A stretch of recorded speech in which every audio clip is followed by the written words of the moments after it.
Hola, encantada de estar con ustedes. Les presentamos nuestro programa de la serie Quehacer Virtual, donde promovemos a través de experiencias de docentes y estudiantes el lado amable de la educación.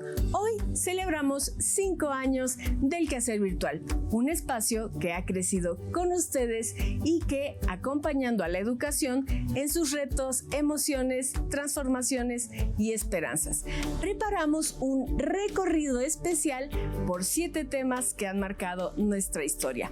Una cápsula del tiempo educativa, tejida con los momentos más significativos de nuestros 58 programas anteriores. ¡Y comenzamos! Para abrir este viaje, volvemos al origen, cuando la virtualidad nos sorprendió y tuvimos que reinventar la enseñanza y el aprendizaje. Aquí están algunos de los momentos que marcaron nuestra conversación sobre la innovación educativa, la tecnología y la educación a distancia. Fue muy diferente, fue muy como confuso al principio, pero luego me fui acostumbrando porque ese cambio tenía como cosas buenas y cosas malas. Nos costó un poco de trabajo aprender a utilizar la plataforma Meet y se trababan mucho las conexiones, pero ya con esta nueva plataforma Zoom ya es mucho más estable.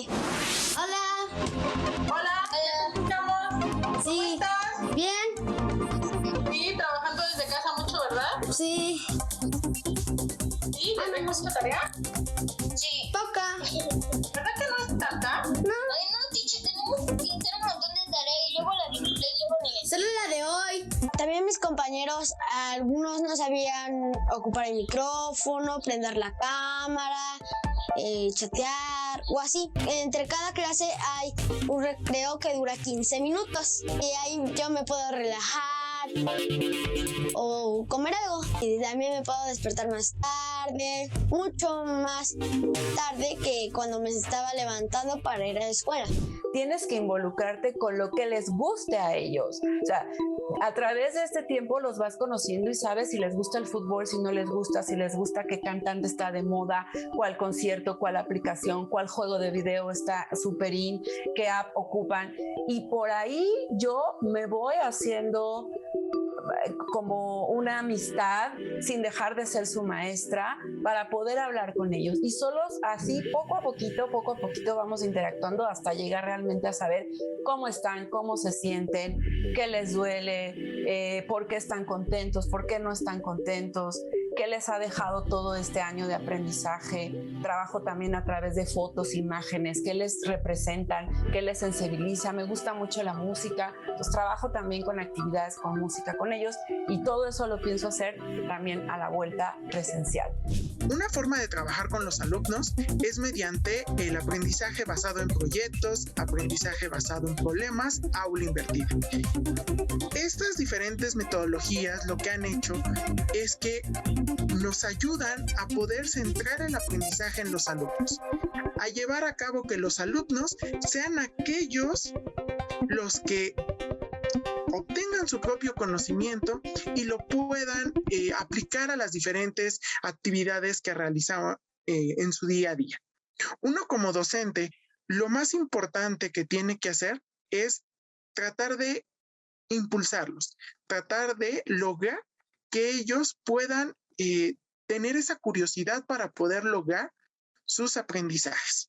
Ahora bien, estas metodologías que son actualmente aplicadas pueden llevarse a cabo a la presencial, no solamente para un conocimiento empírico o un conocimiento teórico, sino también para poder llevar a cabo un mayor conocimiento en sus emociones, en sus habilidades, en sus destrezas y sobre todo en sus sentimientos que son tan importantes hoy en día. Mis hijos están creciendo en un mundo donde la inteligencia artificial será una herramienta común en su día a día. Hablando de técnicas de inteligencia artificial, las podemos entender de entrada como los modelos matemáticos que existen detrás de estas aplicaciones de inteligencia artificial. Sí. Entonces, en ese sentido, tendríamos el aprendizaje supervisado, el aprendizaje no supervisado, y a partir de ellos tendríamos algunas ramificaciones más. También tenemos el aprendizaje por refuerzo, y cada uno de ellos tendría a su vez algunas técnicas específicas, pero lo podremos entender a grandes rasgos de esa manera. Y entonces, mientras nos quede claro que las técnicas se refieren a estos modelos matemáticos, es decir, cuestiones más abstractas que hay detrás de las herramientas, me parece que vamos por buen camino. Y es que, como tal, la inteligencia artificial es una disciplina dentro de ciencia de la computación que tiene alrededor de 70 a 75 años. Los primeros pasos los ha dado Alan Turing en 1950. Pero a raíz de 1950 hasta la fecha hemos visto un cambio abrumador en sentido de técnicas, en sentido de herramientas, y la herramienta como tal la podemos entender como esta idea aplicada de una técnica hacia resolver un problema en específico. Sí. Entonces es inevitable hablar de ChatGPT, de los otros productos o modelos de lenguaje que también se encargan más o menos de lo mismo.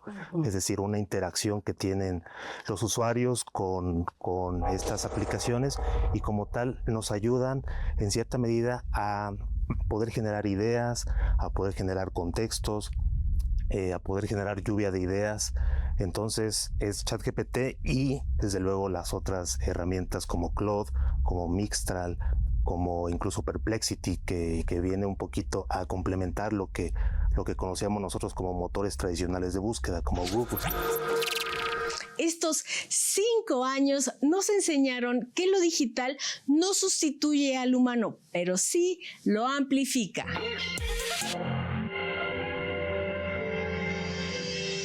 Si hay algo que ha caracterizado al quehacer virtual, es recordar que para aprender también se siente, pues las emociones, la vulnerabilidad, el acompañamiento y el bienestar son parte fundamental de cualquier proceso educativo.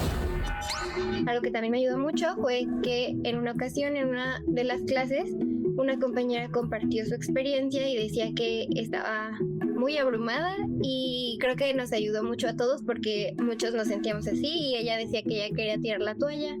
Hoy en día me sigo como adaptando a los tiempos, y creo que este primer semestre que cursé me queda como de mucho aprendizaje, porque creo que mi proceso lo he llevado conmigo misma, reflexionando y autoconociéndome en esto de empezar a administrar mi tiempo, empezar a organizarme mejor y así. Entonces he estado como tomando notas de lo que estuvo bien y lo que estuvo pues no tan bien en este semestre de mi parte, para así pues tomar como esa experiencia y mejorarlo un poquito en el semestre que viene.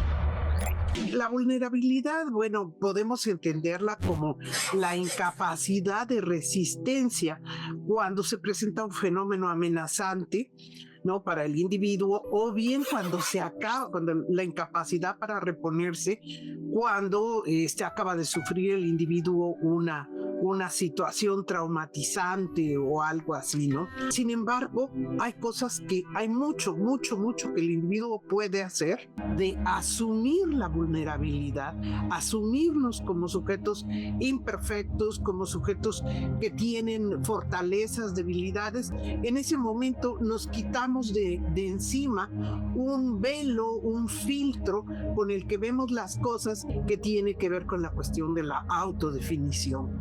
Es importantísimo que los sujetos, tanto los alumnos como los maestros, mentalicen la idea, ¿no?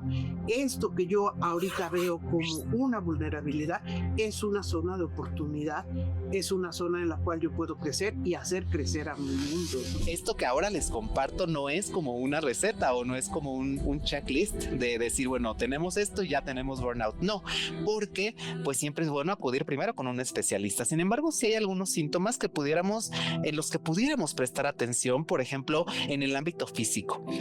Por ejemplo, si nosotros notamos una alteración del sueño o la cuestión de modificaciones físicas, como pudiera ser modificaciones en nuestras respiraciones o inclusive en el latido de nuestros corazones, hasta llegar, por ejemplo, a taquicardias cuando estamos en situaciones exactamente, cuando estamos en situaciones cortitas así de... Exactamente, que muchos también han llegado a identificar como síntomas vinculados con la ansiedad o un estrés también muy alto y continuo.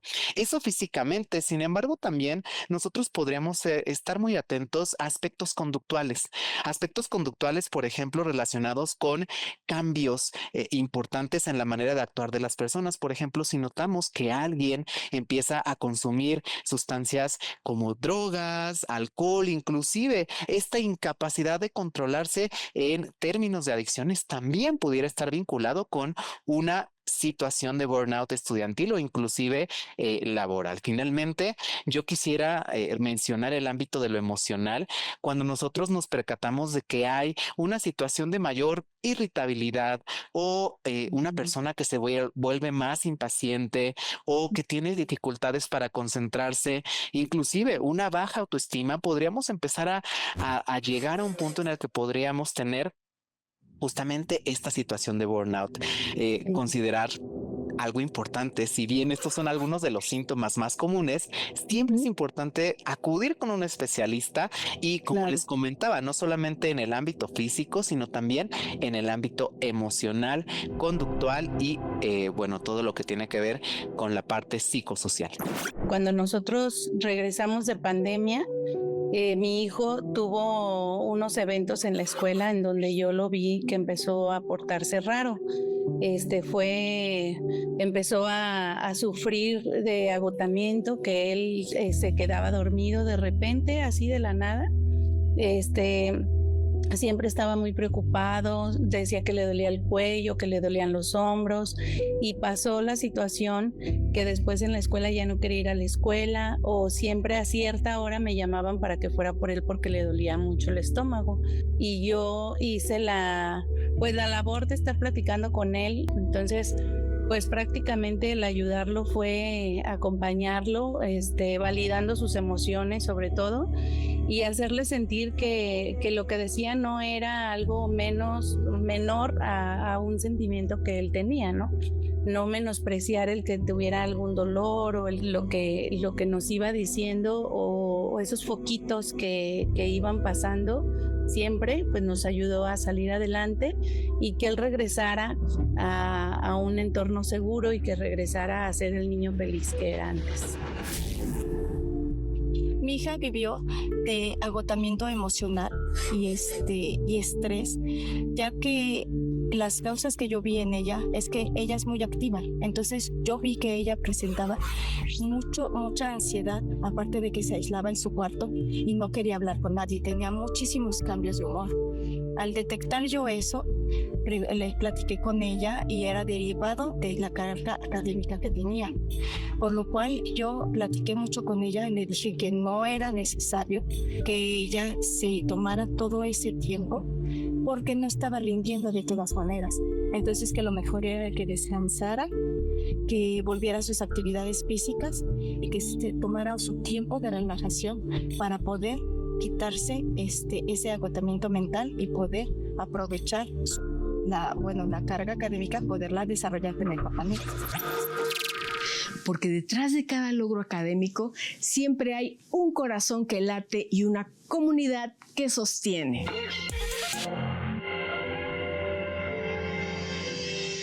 Nuestra educación también dialoga con el mundo.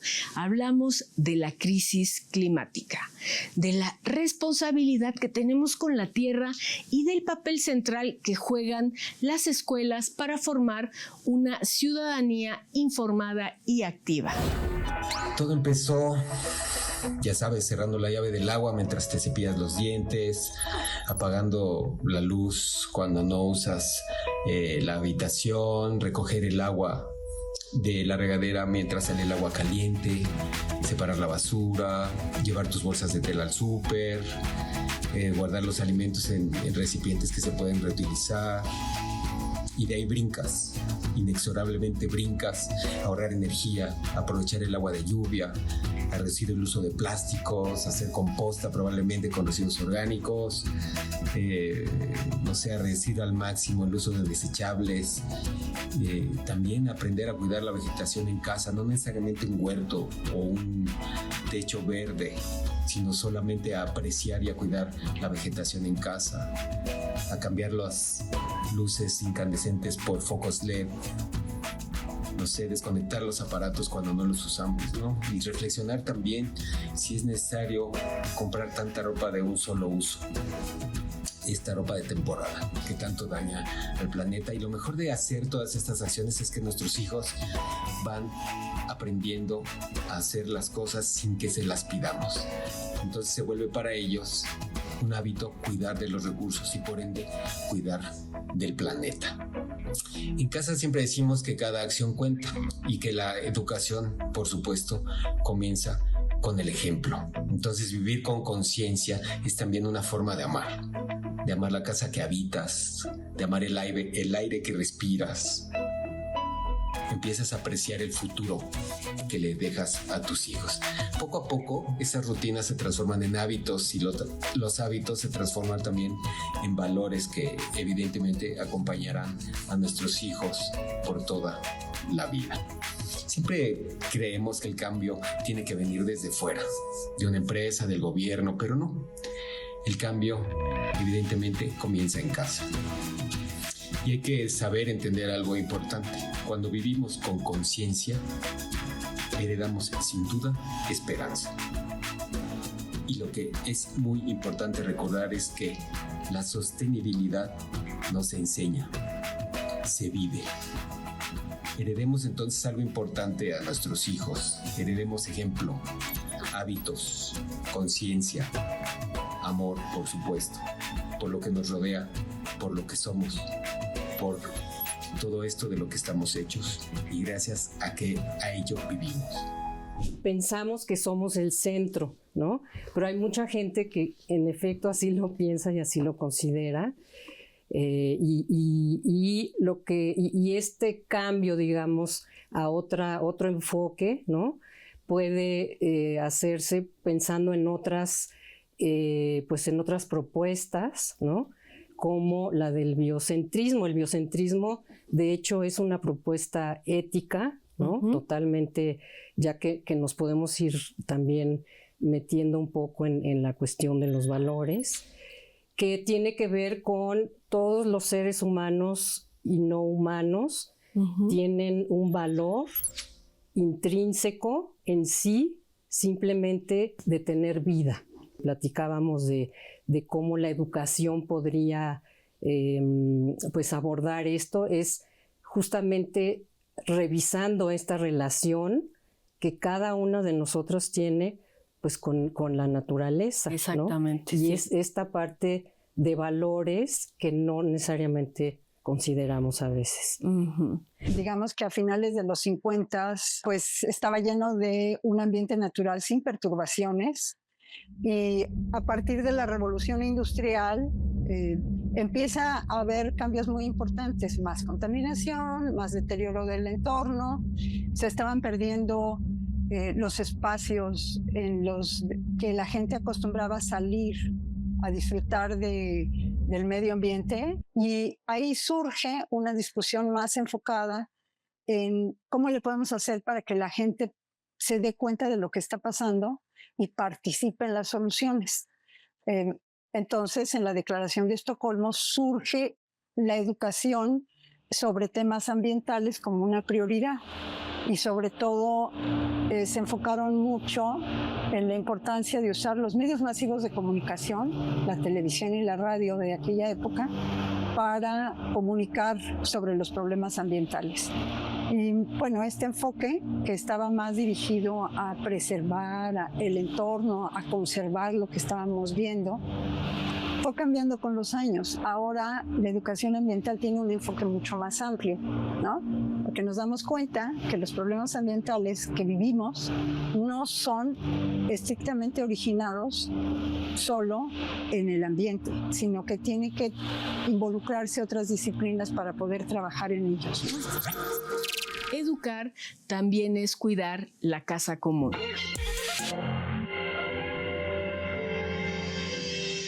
No hay educación si no es para todas y todos. Este bloque reúne conversaciones sobre inclusión, igualdad, accesibilidad interculturalidad y educación sexual.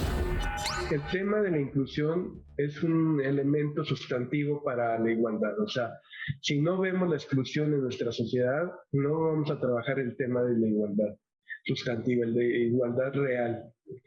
Y desde la pospandemia nos hemos dado cuenta en el tema que yo trabajo, que es primera infancia, hay una generación que nació en pandemia y que no tienen habilidades sociales para interactuar. Y hay otros niños que vivieron en la pandemia y que han aplicado las redes sociales, la tecnología de manera mucho más ágil y fácil para ya interactuar. Entonces nos encontramos con dos universos bien diferentes, ¿no? ¿Y por qué la Secretaría de Igualdad e Inclusión toca primera infancia? Porque justo es en esta etapa de la vida donde las desigualdades se van agrandando. Una niña o un niño con discapacidad no va a tener el mismo piso si no hay condiciones para que se pueda incluir en la escuela, para que tenga las condiciones para ser un profesionista en el futuro. Y entonces estas brechas se van agrandando. Entonces lo que ha buscado en la Secretaría es justamente hacer un trabajo de igualdad en donde todos seamos generadores de un espacio donde podamos nacer, crecer, vivir y educarnos de mejor manera para todos y todos. Estamos trabajando con una red de redes en donde todas las acciones de política pública vayan interactuando. No podemos trabajar la igualdad si no la trabajamos desde el ámbito educativo, desde el ámbito de la salud, desde el ámbito de la cultura, desde el ámbito de la perspectiva de género. La educación emergente implementada durante esta crisis sanitaria nos dio luz y nos brindó la oportunidad de potenciar la continuidad a la educación inclusiva. Aunque no fue fácil trasladar la educación presencial a la virtualidad, mostró que para los grupos vulnerables es una opción viable la educación híbrida, dadas las condiciones de salud y barreras para el aprendizaje y la participación que estos alumnos pueden llegar a presentar. Por ello es fundamental aprovechar los talentos de cada alumno en la diversidad, cultivar la empatía, fortalecerá a estos grupos que requieren ser reconocidos y sobre todo respetados desde sus capacidades, generando un espacio de intercambio y enseñanza entre pares. Yo creo que en primer momento lo más importante es darles una educación sexual. Podemos decir, en la actualidad hay tanta información que cómo es posible que el adolescente salga embarazada, la chica salga embarazada. Es que como si existe la píldora de ayer, ¿no? Les digo yo del ayer. Pero lo que tiene que ver es que pues está ahí, pero hay muchos tabús y esos tabús se siguen manteniendo. Y el chiste sería, hay una buena educación. Creo que es básico e importante que el padre de familia, quitando tabús que no vienen al caso, decida educar a su hijo para que tenga una vida sexual plena. Ahora no les podemos decir a los adolescentes, no experimenten, no vivan, porque la realidad nos tiene rebasados. La realidad nos ha puesto frente que es muy padre que los chicos se conozcan en todos los aspectos y si se entiende en el aspecto sexual, está increíble. Pero desgraciadamente esto no se hace, se tienen que esconder y no es sano, no los hace fluir, no los hace sentirse libres. Entonces, mientras más confianza haya de los chicos para sus maestros, con sus docentes, con las psicólogas y eso, pues recurren a nosotros para que de esta manera pues podamos irlos escuchando, apoyando y que sientan la libertad de venir a decir, tengo este problema, quiero esto. ¿Alguien me puede comentar sobre esto?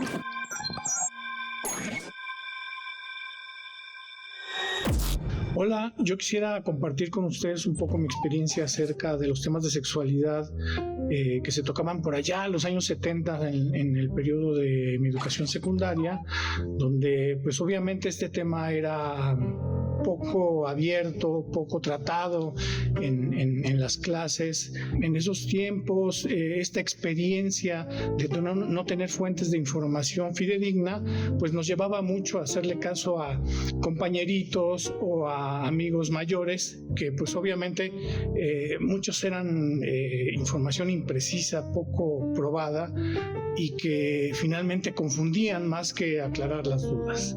Entonces el día de hoy yo creo que podemos hacer como un esfuerzo común entre los jóvenes que se acerquen a los padres a preguntar, o a los hermanos, y los padres a tener esta apertura de llamar las cosas por su nombre y no simplemente estar en lo oscurito tratando estos temas que finalmente, afortunadamente, en estas épocas ya se han abierto como un tema público. Ha habido y hay muchas personas cuestionando su género, su identidad de género, sus preferencias de género. ¿Cómo me identifico? ¿Cómo puedo ser? ¿Cómo puedo sentirme cómodo en este cuerpo que me dieron? Puede que no te sientas seguro en el cuerpo en el que estás. Puede que no te sientas seguro siendo quien eres o de la manera en que te dijeron que debía ser. Es importante por eso que en caso de estar confundidos, de no estar cómodos, de necesitar atención personal, no solo en sus papás, si es que confían lo suficientemente en ellos. Puede que no siempre confiemos en nuestros papás, puede que no siempre confiemos en nuestra familia como para contarles estas cosas, como para cuestionar nuestra existencia con ellos. Y lo mejor del caso es que no siempre tienes que pagar por una atención personalizada, una atención personal. Puedes acercarte con cualquier asesor, coordinador o persona dentro de la escuela, donde te sientas tú cómodo, donde sientas que hay confianza, porque estas personas están dispuestas a ayudar. En caso de que no lo tengas claro, busca ayuda. Aquí estamos nosotros, todos, la gente dispuesta a apoyarte. Es de vital importancia que como docentes podamos entender y hacer entender a los padres de familia que esto es un trabajo en equipo. Desafortunadamente los padres han dejado a la escuela el papel de educar. Y bueno, hacemos lo que podemos, tratamos de orientar, tratamos de guiar, pero si las bases dadas en casa no están fundamentadas en el respeto y la empatía, difícilmente podremos hacer algo como docentes. Debemos estar preparados. Como padres de familia debemos exigirnos a nosotros mismos, porque yo también soy madre, estar más atentos, más al pendiente de lo que ven, escuchan, con quién se juntan nuestros hijos, y que entonces puedan enfrentar todos los retos, los desafíos que esta vida tan complicada les depara, y salir así victoriosos. Cuando abrimos espacios inclusivos, la educación se vuelve un acto profundo de justicia. Y no se vayan de pinta, en un momento regresamos. Me encuentran en Facebook, Instagram y X con mi nombre, Hatsuko Nakamura. Envíen sus aportaciones, será un gusto recibirlos.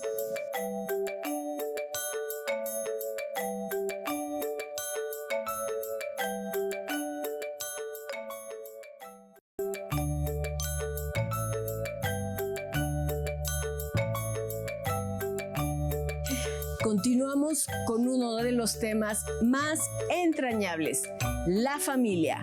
Las madres, padres, abuelas, abuelos, hermanas, hermanos, la familia que acompaña y sostiene la educación.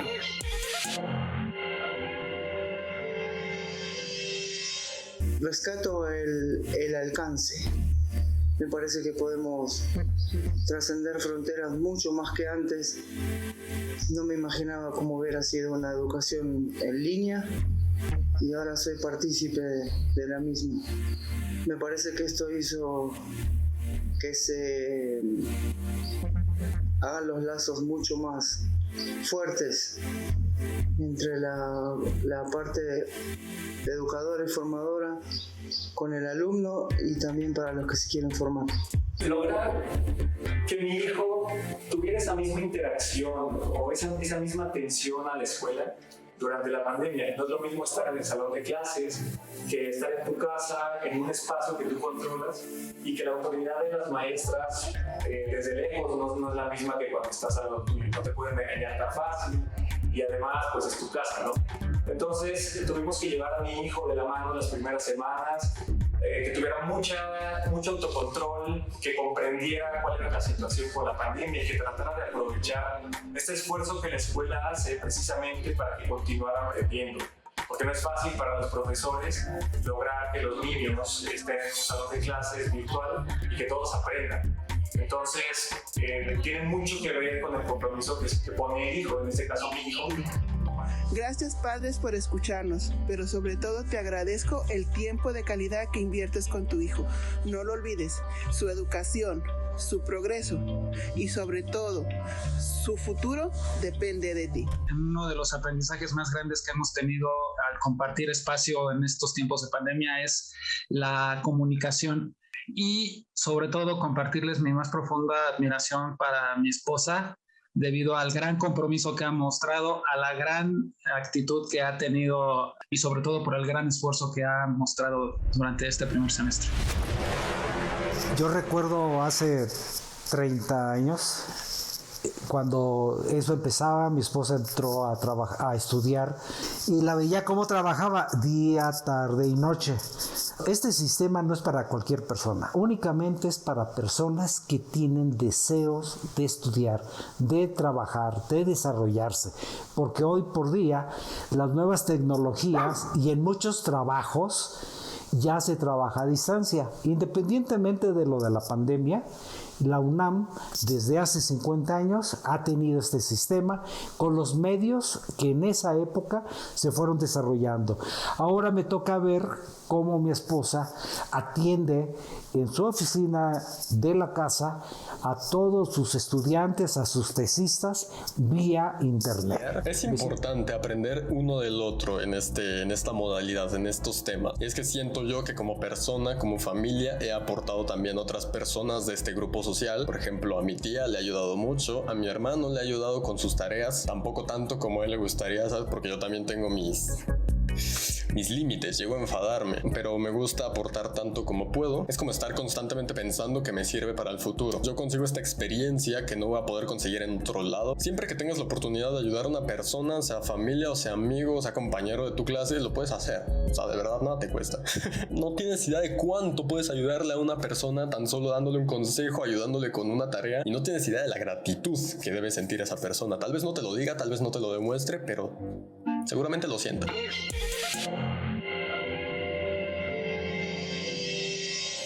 Este proyecto también es un homenaje a nuestra comunidad universitaria, a docentes, estudiantes, autoridades y equipos que han construido una tradición educativa única.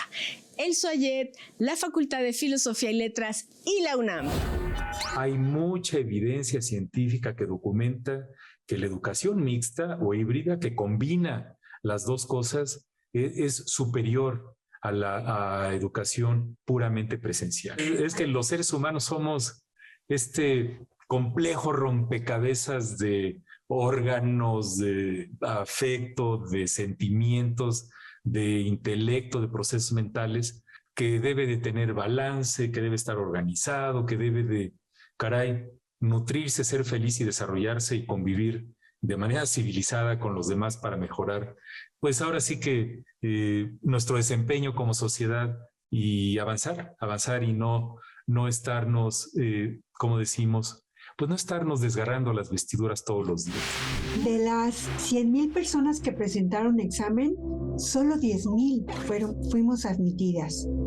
Eso significaba que yo, que tuve la oportunidad, atrás de mí había 9 personas que no habían podido ingresar. Es ahí donde yo sentí el gran compromiso y la responsabilidad de sacar adelante mi licenciatura. El SOAYED cumple una función fundamental en la vida académica de la UNAM y sobre todo en la facultad. Estudiar a distancia es todo un mundo de posibilidades y de poder hacer tus estudios cuando tú los requieras, en el momento que tú quieras. Espero que sigamos expresando del mejor modo los lazos de nuestra comunidad, enriqueciéndola, motivándola y que crezcamos. Gracias UNAM, gracias SOAYED. Muchas felicidades al SOAYED. Tenemos mucho que dar, que ofrecer y que hacer por nuestro pueblo de México.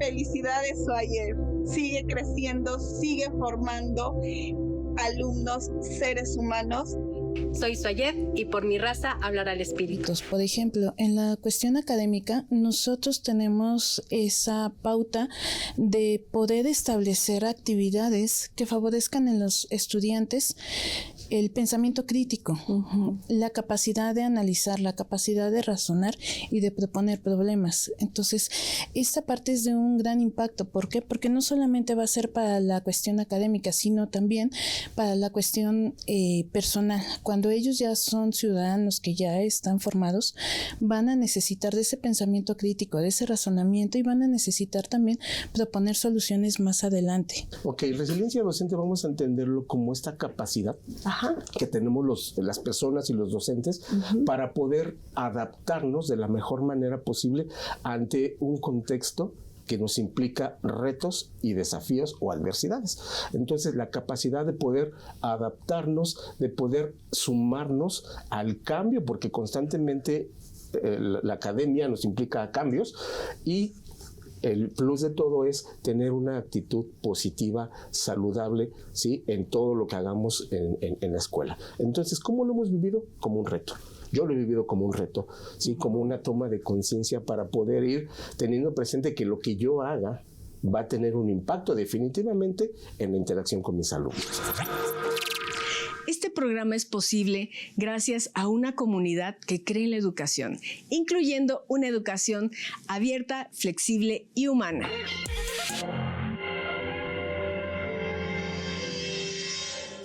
El arte, la música, la lectura, las matemáticas, la cultura. Todo eso también educa. Mientras forma, también acompaña. ¿Y qué pasa cuando el arte entra a la educación? La educación con arte no solo enseña, transforma. Las artes permiten al estudiante desarrollar habilidades cognitivas, pensamiento crítico, sensibilidad estética, empatía y creatividad. Se aprende a mirar, sentir e imaginar, además que potencia la comprensión del mundo, fortalece la identidad y favorece la expresión emocional, formando individuos más seguros de sí mismos. Soy coordinadora en una escuela aquí en Tlaxcala y realmente siento que desde que entré a estudiar pedagogía, las herramientas para llegar a los objetivos educativos con mis profesores y mis alumnos ha crecido enormemente. Yo uso la música en la educación porque me gusta establecer los ambientes que hacen que mis alumnos sean creativos, para que se sientan bien, para que realmente esté fluyendo toda esa creatividad de ideas que ellos tienen y las puedan consolidar. Y es que sí, aunque sabemos que hay música de todo tipo y para todas las personas, hay canciones que, basándose en su frecuencia en estudios científicos no del todo probados, pero aún así se los voy a decir, que te ayudan a mejorar la concentración. Es decir, que si tienes esta canción de fondo mientras estás estudiando, mientras estás leyendo, puede que te ayude a memorizar, puede que te ayude a retener mejor la información. Ejemplo de esto sería esta de aquí. Nope. Y aunque esto no esté del todo comprobado científicamente, nosotros sabemos personalmente que poniendo música de fondo mientras hacemos alguna actividad lo hace 1000 veces mejor. Yo, por ejemplo, escucho música para todo. Si estoy haciendo alguna tarea de la casa, si estoy haciendo alguna tarea o si salgo a caminar por ahí, yo debo tener música. Aquí la única diferencia es el tipo de música que me pongo, depende de las tareas que estoy haciendo. Por ejemplo, sé que si voy a estudiar o tomar algún curso, no voy a ponerme hoy un reggaetón para concentrarme, obviamente no me va a funcionar. Y por ejemplo, esto a mí me funcionó. Cuando estás aprendiendo un nuevo idioma, escuchar canciones en este idioma les va a ayudar muchísimo para practicar su oído, a entenderlo y finalmente hablar. ¿Te has preguntado en algún momento por qué las matemáticas parecen aburridas y sin sentido? La respuesta puede ser la forma en la que las hemos aprendido.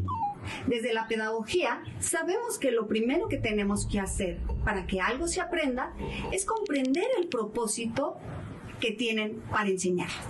Como estrategias, te recomiendo que hagas uso de la lúdica. Esto es, aplicarla en situaciones reales. Ahí es donde podrán aplicar de una manera real las matemáticas que irán desde las operaciones básicas hasta operaciones mucho más complejas como el uso de ecuaciones algebraicas.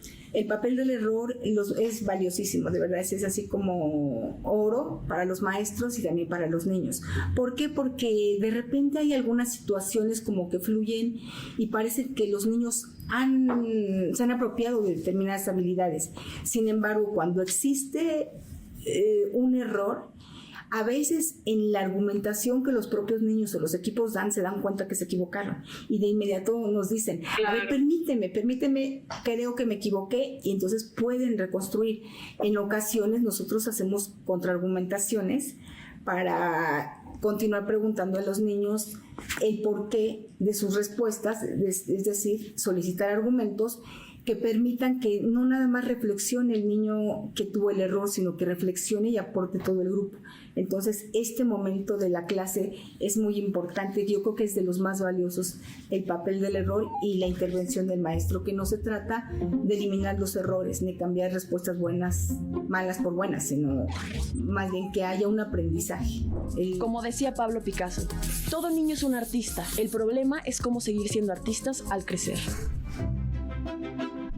Pues mi motivación para seguir, yo creo, era cuando de verdad encontré lo que quería decir con mi arte. Y me tomó mucho tiempo, me tomó como un año de pensando y era mucha meditación, mucho que tuve que leer porque no tenía la información para hacer lo que quería, y pues era todo un proceso. Y después que eso pasó, ya, como dije, ya entiendo lo que quiero decir y ya tengo todas las partes, se puso en perspectiva. Si esto, me veo haciendo esto con mi vida, sé mi plan, y desde ahí solo va cuando piensas lo que va a ser el futuro. Por ejemplo, ahora que nosotros regresamos a la presencialidad en las escuelas, es muy difícil decirle a un alumno no tengas el celular en la mano, porque uno mismo como maestro lo tiene, porque ya no traes copias como antes, ya les mandas el archivo y ellos lo descargan en su celular y ahí van leyendo, y hay que saber aprovecharlo. Yo también soy romántica, yo también prefiero que el libro sea físico, leerlo, sentirlo, pero sí es un gran recurso en la educación. Es mucho más barato, es más accesible para los alumnos, y además están ya más acostumbrados a eso, ¿no? Claro. He visitado países lejanos y planetas extraordinarios. He resuelto misterios y peleado con fuerzas oscuras. He visitado fábricas inimaginables, probado platillos extraordinarios y me he hecho amiga de unos cuantos monstruos. Todo esto cuando tenía menos de 10 años.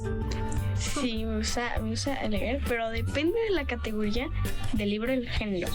Depende mucho. Mi libro favorito no es es una serie de libros y se llama Diario de Pilar, y hay muchos países y ciudades en el que una niña escribe pues lo que pasa en cada viaje que ella hace. Pues leer puede servir para estimular la creatividad y puedes echar a andar la imaginación. Puedes saber cosas, aprender cosas. ¿Te gusta leer? Sí. Con mamá. Mamá lee y Lucía mira los dibujos, leemos juntas, ¿verdad? Sí. ¿Cuál es tu libro preferido? El primer libro para reír. Para reír. ¿Y por qué te gusta? Porque es de los animales. Es de los animales. Era un libro de mamá, ¿verdad? Sí. Sí. Oye, ¿y por qué te gusta mucho leer y los cuentos? Porque me hacen reír. Porque te hacen reír. ¿Qué más cuentos te gustan?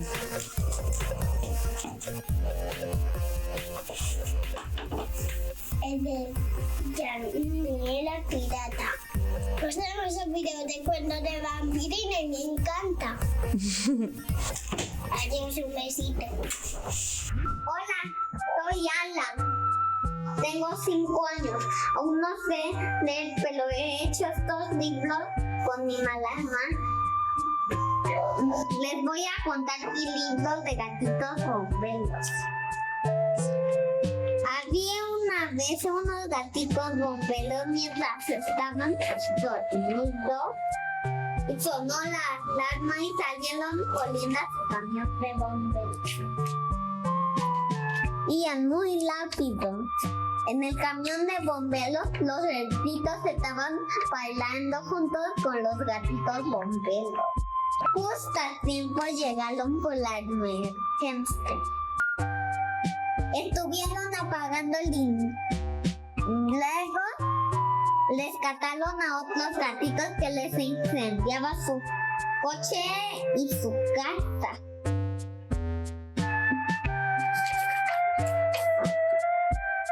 Los gatitos le dijeron al gatito bombero, gracias gatito bombero, y le dieron whiskas.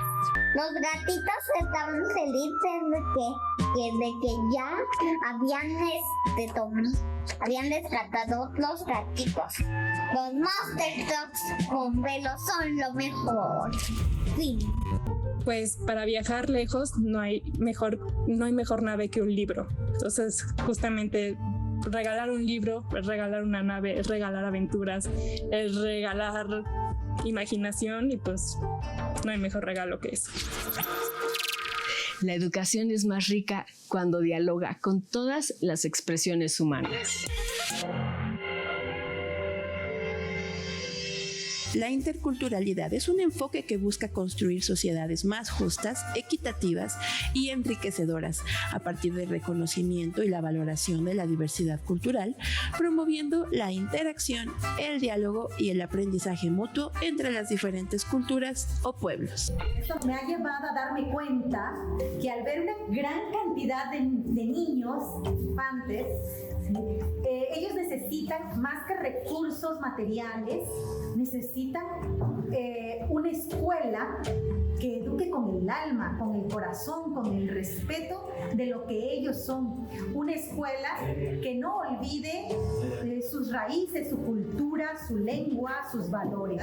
Yo puedo contar la experiencia de que viví en ese momento, en el proceso en el que los abuelos ya no querían enseñar la lengua por lo que consideraban que era un retroceso en el aprendizaje de las personas, ¿no? Entonces no nos lo compartieron, fue muy difícil poder otra vez meterse a esta cuestión, ¿no?, de aprender la lengua. Sin embargo, pues estamos en el proceso, ¿no?, de aprender y enseñar, compartiendo con niños y adolescentes de primaria y secundaria. Soy nativa hablante de la lengua mazahua, soy licenciada en lengua y cultura, maestra en interculturalidad para la paz y los conflictos escolares, y actualmente docente de la licenciatura en lengua y cultura. Quiero ser una mujer que represente a muchas otras mujeres, pero también a muchos otros hombres, porque sé que no todos los jóvenes, tanto hombres como mujeres, tienen la oportunidad de seguir estudiando. Algunos quisieran, pero no tienen esa oportunidad. Luego lo cuento en Mije. Por ejemplo, yo tengo esta historia en Mije acerca de los ríos de Chusnavan. Por ejemplo, yo digo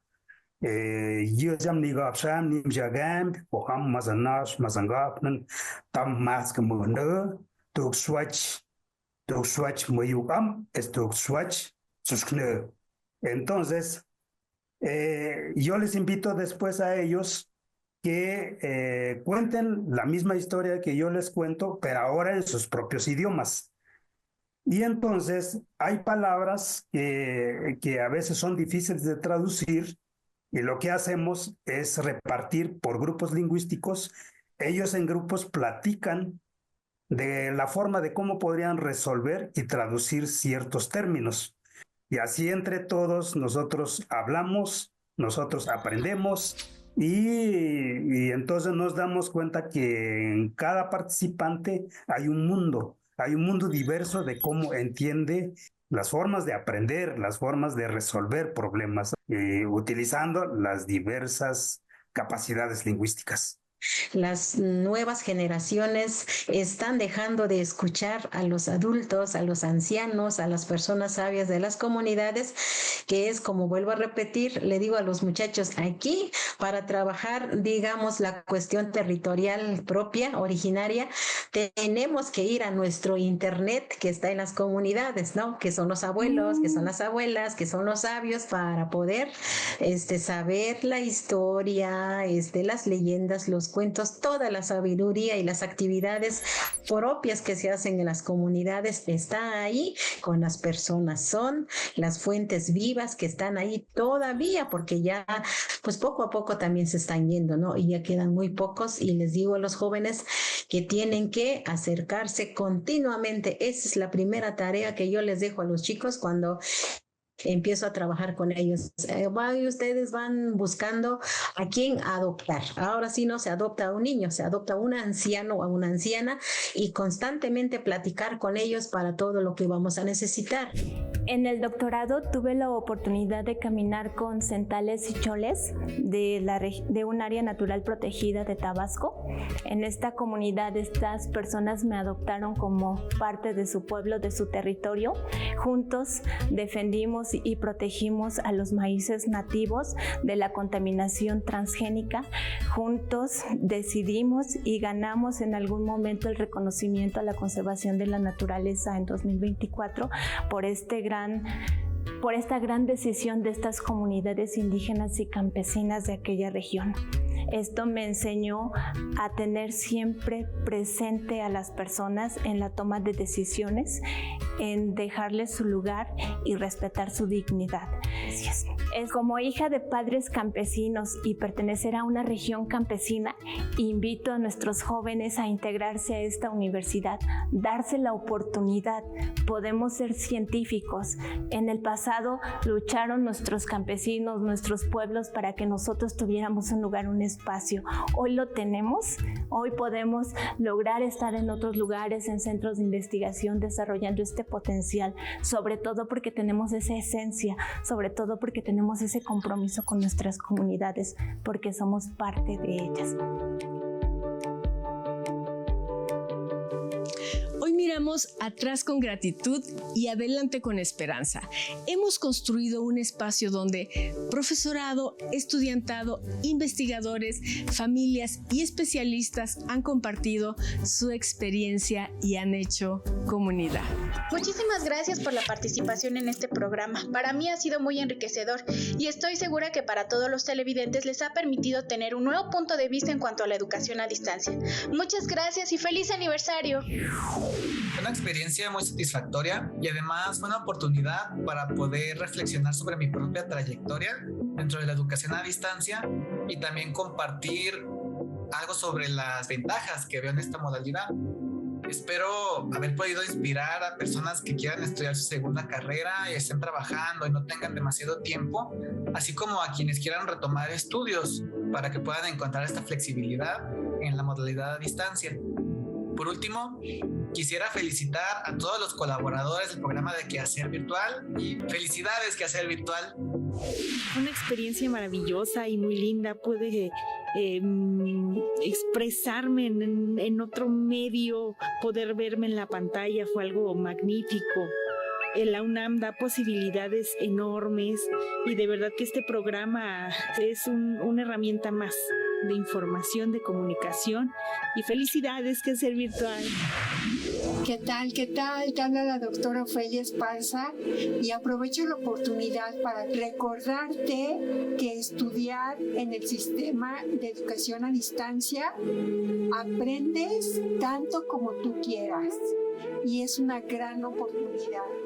Estoy segura de que marcará un antes y un después en tu vida.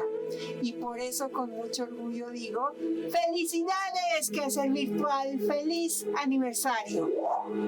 Una experiencia sin duda inolvidable en mi trayectoria como docente. Muchas felicidades a Hatsuko y a todos los que hacen posible la realización de este programa. Para mí haber participado en este programa de Quehacer Virtual ha sido una de las experiencias más gratas. Gracias por haberme dado la oportunidad de compartir mis experiencias como docente y también mis experiencias como estudiante en Suayet. Considero que este proyecto nos ayuda a entender mejor la labor que realizan tanto docentes como alumnos en la virtualidad educativa. Feliz aniversario y celebremos juntos muchos más. Felicidades Quehacer Virtual.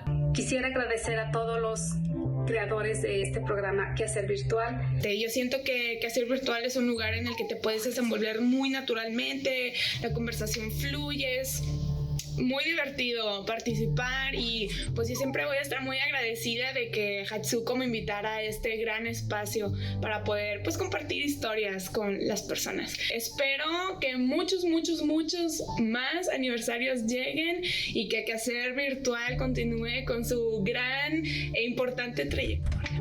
Fue excelente decisión haberlo hecho, ya que solo podemos crecer si estamos dispuestos a sentirnos incómodos cuando intentamos algo nuevo. Muchísimas gracias por la invitación, por esta oportunidad y que vengan muchísimos años más Quehacer Virtual. Muchas felicidades. ¡Felicidades, Quehacer Virtual! ¡Felicidades, Quehacer Virtual! ¡Felicidades, Quehacer Virtual! ¡Feliz aniversario, Quehacer Virtual! ¡Felicidades! 5 años después, seguimos aquí, aprendiendo, soñando, creciendo junto a ustedes. Gracias a todos nuestros invitados a lo largo de estos 5 años, al equipo de producción y a cada persona que nos ve, comparte y se suma a este proyecto educativo que tanto queremos. ¡Feliz 5º aniversario, Quehacer Virtual!